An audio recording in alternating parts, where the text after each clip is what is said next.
Mari belajar dari Italia. Apa yang sebenarnya terjadi di Italia? Apa yang bisa kita jadikan contoh agar tidak terjadi di Indonesia? Kreatif konten ini berasal dari artikel warga Italia, dipersingkat dan dilengkapi data agar lebih mudah dipahami. Tahap 1. Kasus pertama diumumkan. Itu cuma flu. Apa pentingnya pakai masker?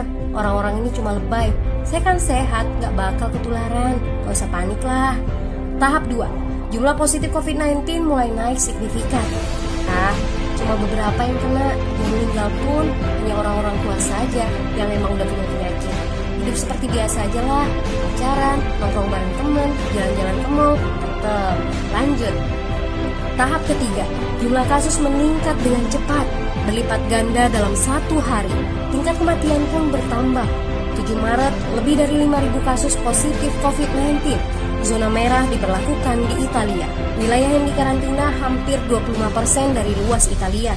Sekolah dan universitas tutup, tapi tempat kerja, bar, dan restoran masih buka. Sementara itu, 75% wilayah lain masih menganggap enteng COVID-19. Anjuran mencuci tangan ada di mana-mana, tapi sekadar anjuran dan tak banyak yang melakukan. Tahap 4. Jumlah kasus meningkat pesat. Sekolah dan universitas ditutup selama sebulan. Darurat nasional pun diberlakukan.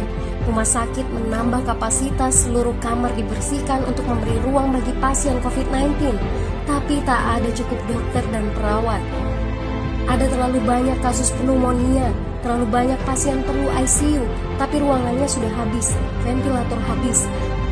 Pada titik ini seperti kondisi dalam perang. Dokter harus memilih siapa yang akan diobati berdasarkan peluang bertahan hidup. Itu berarti pasien lanjut usia dan punya penyakit bawaan seperti hipertensi, diabetes, stroke tidak masuk prioritas karena tidak ada lagi ruang. Sistem layanan kesehatan seketika runtuh. Tahap 5. 9 Maret mencapai lebih dari 9.000 kasus. Seluruh kota Italia lockdown. Orang-orang bisa pergi hanya untuk keperluan darurat dan dalam pengawasan ketat. Semua bisnis masih dibuka karena jika tidak, ekonomi akan runtuh. Itu kebijakan pemerintah. Mulai ada ketakutan, orang-orang mulai memakai masker dan sarung tangan. Tapi tetap saja, ada anak-anak yang merasa jagoan, masih ingin uji nyali. Pergi ke restoran rame-rame, hangout bareng, minum-minum dan lain sebagainya. Tahap 6. 2 hari kemudian pemerintah Italia berubah pikiran. Semua bisnis harus tutup. Bar, restoran, pusat perbelanjaan, semua jenis toko, kecuali supermarket dan apotek. Penyebabnya, karena dalam sehari yang positif bertambah lebih dari 2.000 kasus. Penduduk yang mau keluar rumah harus mendapat surat izin. Surat izin ini didapatkan dari pos pemeriksaan polisi dan disebar di berbagai lingkungan. Yang melanggar bisa kena denda 3,3 juta rupiah. Bagi pasien positif yang tidak mau mengkarantina diri, bakal dituntut dengan pasal pembunuhan, hukuman 1-12 tahun penjara. 21 Maret jumlah korban meninggal di Italia terus meningkat melampaui Cina. Sebagai gambaran, luas Italia itu kurang lebih 2 kali Pulau Jawa. Penduduknya lebih dari 60 juta jiwa. Lalu apa yang harus kita pelajari dari Italia?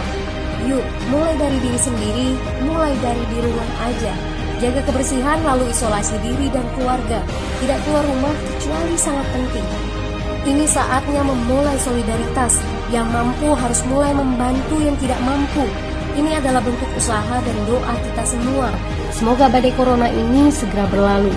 Mari memulai kekompakan dengan membagikan informasi ini. Di rumah aja, mari belajar dari Italia.